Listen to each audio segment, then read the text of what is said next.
Afternoon বন্ধুরা, কেমন আছো তোমরা? আর পরে নতুন আরেকটি ব্লগে তোমাদের সকলকে জানাই স্বাগত। আর আজকে হচ্ছে 15ই ফেব্রুয়ারি, শনিবার, আর এখন বাজে বেলা 1:45।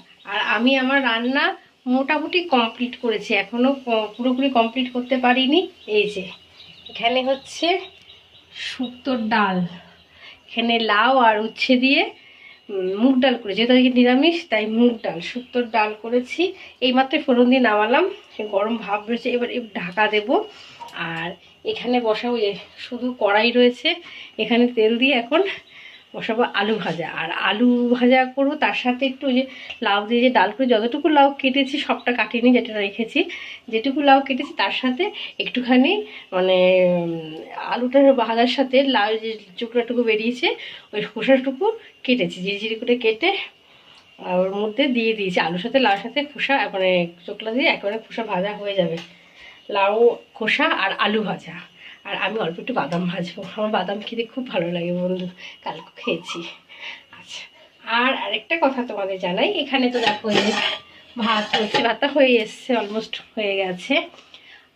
আর তোমাদের আরেকটা ডাক শোনা, এখন ডাকটা বন্ধ হয়ে গেল, পাখির ডাক, কোকিল ডাকছে অনেকক্ষণ থেকে, মানে বসন্ত এসে গেছে জানান দিচ্ছে। এই যে শুরু হলো কোকিলের ডাক, এইবার বন্ধু তোমরা শুনতে পাবে। ডাকতে ডাকতে ও ক্লান্ত হয়ে যায়, না এক এক সময় ওর মিষ্টি গলাটাও মনে হয় যেন বসে যাচ্ছে, এমন অবস্থা। যখন একভাবে ডাকবে না, ডাকা, এটা অন্য পাখি ডাকছে, এটা কোকিল ডাকছে না। আমি যখনই ভিডিও করি বেশিরভাগ তোমরা শুনতে পাবে ভিডিও করলে যে আমার বাড়ির আশেপাশে এত গাছপালা, চারিদিকে একটু বড় বড় গাছপালা আছে, তো প্রায় পাখি ডাকতেই থাকে, কত রকম যে পাখি ডাকে এখানে। যখনই ভিডিও একটা পাখি ডাকছে, কোকিল এতক্ষণ ডাকছিল, এবার চুপ করে গেছে, ডাকতে ডাকতে একটু ক্লান্ত হয়ে গেছে, একটু চুপ করে গেছে, আবার কখন ডেকে উঠবে। তো বন্ধুরা, আর আজকে আমি যাবো একটু আমার ছেলের স্কুলে। ছেলের স্কুলে যাবো বলতে ছেলেকেও নিয়ে যাওয়ার কথা ভাবছি, এখন বলেছি যাওয়ার কথা, ও যেতে চাইছে না, বলছে আমার শরীরটা ভালো লাগছে না। তাও যদি যায় খুবই ভালো হবে, একসাথে গেলে, কেন ও যদি বাড়ি থেকে, আমার আবার চিন্তা থাকবে আমার ছেলেটা কেমন কি করছে না করছে, এটাও একটা মাথা চিন্তা থেকে যদি নিয়ে যাই, সেটা খুব শরীর অসুস্থটা তো নিয়ে যেতে পারবো না। তাও চেষ্টা করব নিয়ে যাওয়ার। কেননা আজকে আমার ছেলের স্কুল থেকে সাইকেল যে ওকে দেবে, ক্লাস 10-এ উঠলো, তার জন্য তো সাইকেল দেয় রাজ্য সরকার থেকে, তা সেই সাইকেল দেওয়ার জন্য কুপন দেবে। সেই কুপনটা নিয়ে আমাকে ওই গরিফাতে যেতে হবে সোমবারে শুনলাম। তা সেই কুপনটাই আজকে আনতে যাবো, বাচ্চা হয়ে গেছে, ভাতটা নামাবো, সেই কুপনটা আনতে যাবো। তার জন্য তাড়াতাড়ি করে রান্নাটা মোটামুটি কমপ্লিট করে ফেললাম, এবার স্নানটা করব। যে একটা জামা কাপড় যা আছে দেখি ওটা কেচে কুচে স্নানটা করে নেব। তো বন্ধুরা, আমি কাজকর্ম সেরে নিই, আবার তোমাদের সাথে পরে কথা বলবো। বন্ধুরা, এই যে আমার ছেলে দেখো চা নিয়ে বসে খাচ্ছে, হারমোনিয়ামের উপর চা রেখে বিস্কুট রেখে চা খাচ্ছে, প্লেট নেই। ও বলছি তাহলে সরস্বতী বিদ্যাটা ভালো করে পেটে দিয়ে ঢুকবে। পাগল পাগলের কথাবার্তা, বিশাল লজিক।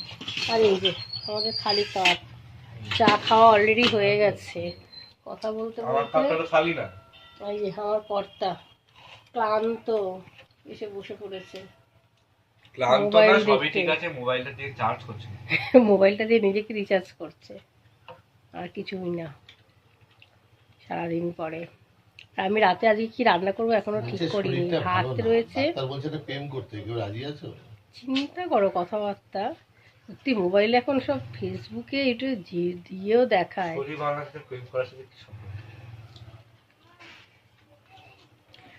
তো যাই হোক বন্ধুরা, আমি ছেলের জন্য যে কুপনটা আনতে গেছিলাম স্কুল থেকে আর কি, স্কুল থেকে সাইকেলটা দেবে। এটা কোথায় বাবু? কোনটা দেখা? আমি বলছি কতটুকু কুপন। ও, আমি ক্যামেরাটা ঘোরাই। ঠিক এইটুকু কুপনটা দেখতে, ওটার জন্য ছুটে ছুটে যেতে হবে। বলছি এইটুকু কুপন, রোল নাম্বার দেখে আমার ছেলে বলছে মা ওই তো আগের বার রোল নাম্বার, মানে ক্লাস 9-এর রোল নাম্বার দিয়ে দিয়েছে। হ্যাঁ, বলছি ওখানে যা যা ইনফরমেশন গুলো রয়েছে, ওটা আমি আই কার্ড দেখালেই আমার সাইকেল পেয়ে যেতে হবে। কোথায়? ওই তো মায়ের কাছে।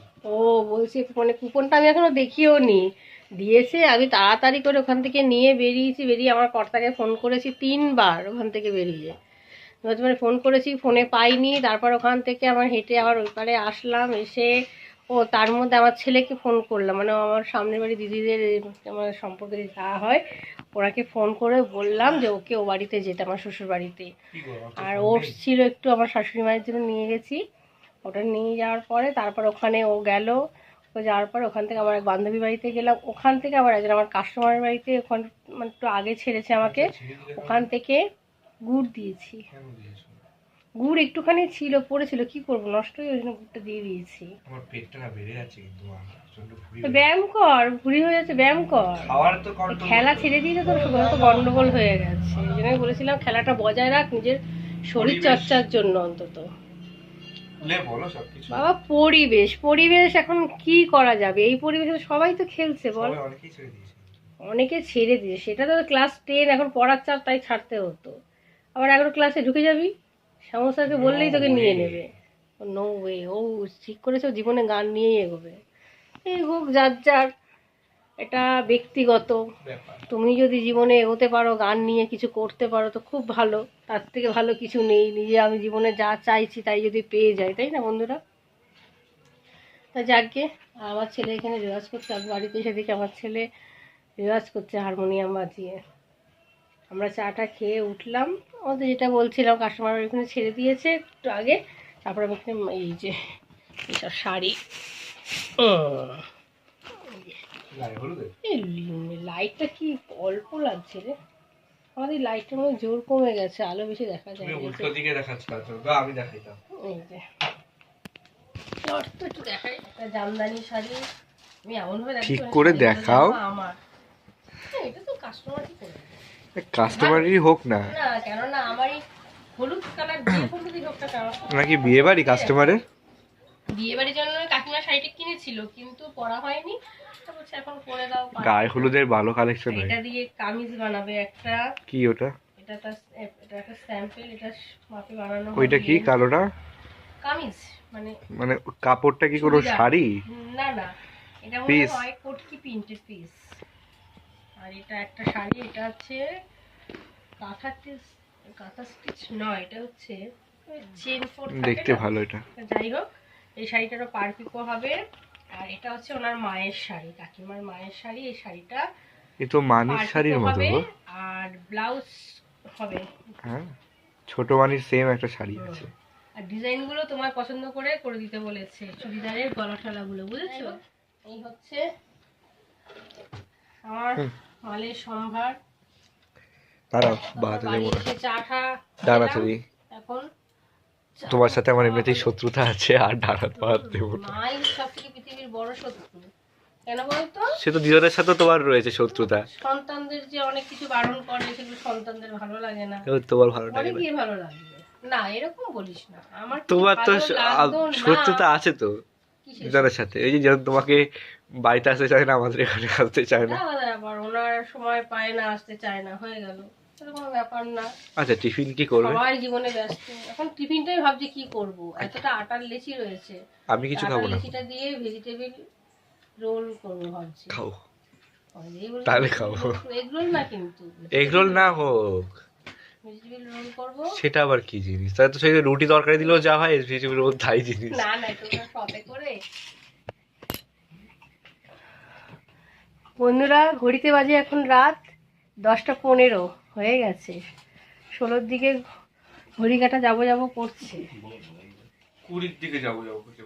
ওই দেখি, হ্যাঁ সরি 20-র দিকে যাবো যাবো করছে, উল্টো হয়ে দেখছি তো খেয়াল করিনি। তো যাকগে, আর আমার রান্না বান্না কমপ্লিট, আর মোটামুটি খেতেও বসে গেছে যে সব। দেখো ডাল ভাত স্যালাড, আলু ভাতে পাঁপড় ভাজা। বন্ধু এই হচ্ছে আমাদের রাতের খাবার। আমার কর্তা আর আমার ছেলে খেয়ে ওঠার পরে তারপরে আমি খেতে বসবো, ওদের কিছু যদি লাগে একটু দেবো টেবো, তার জন্য আমি বসে আছি। এরপরে আমি খাবো, খাওয়া দাওয়া হলেই আজকে একটু তাড়াতাড়ি ঘুমাবো, দুপুরে একটু ঘুমাইনি, কালকে সারাটা রাত আমার ঘুম আসেনি। কালকে আমি লাস্ট যখন একটা রিক্সার আওয়াজ পেলাম, অনেক রাত একটা রিক্সা যাচ্ছে, তখন মোবাইল দেখলাম 2:13 বাজে। তারপর অনেক অনেক পরে প্রায় মনে হয় 3:30 ছাড়িয়ে গেছে, তখনও আমার ঘুম আসছে না। ভোরের দিকে একটু ঘুমিয়েছি, তারপর আবার 5টার সময় অ্যালার্ম দেওয়া ছিল, আমার ছেলে বলেছে ডেকে দিতে, ডেকে দিলাম। ডেকে দেওয়া বললো মা আর একটু ঘুমাই, আজ একটু ঘুমিয়ে একটু পরে উঠবি। আবার 6টার সময় ওকে ডেকেছি। এই করতে করতে আজকে ঘুমের পুরো 12টা বেজে গেছে। এই জন্য আজকে খুব ঘুম পাচ্ছে। দুপুরবেলা যেহেতু কুপনটা আনতে গেছিলাম, ঘুমের 12টা বেজে গেছে বলেছি। এই করে করে আর ঘুমটা হয়নি। আজকে খুব ঘুম পাচ্ছে, তাড়াতাড়ি ঘুমিয়ে পড়ো যেন তাড়াতাড়ি রান্না খাওয়া দাওয়া মোটামুটি কমপ্লিট করে নিলাম, এরপর ঘুমাতে যাব। আজকে আর বেশি কিছু কাজকর্ম রাতের দিকে নেই। তো বন্ধু, আমার এই ভিডিও যদি তোমাদের ভালো লেগে থাকে অবশ্যই অবশ্যই একটা লাইক করবে, কমেন্ট করবে, শেয়ার করবে, আর আমার এই চ্যানেলটাকে সাবস্ক্রাইব করে দেবে বন্ধুরা। তো গুড নাইট বন্ধুরা, টাটা।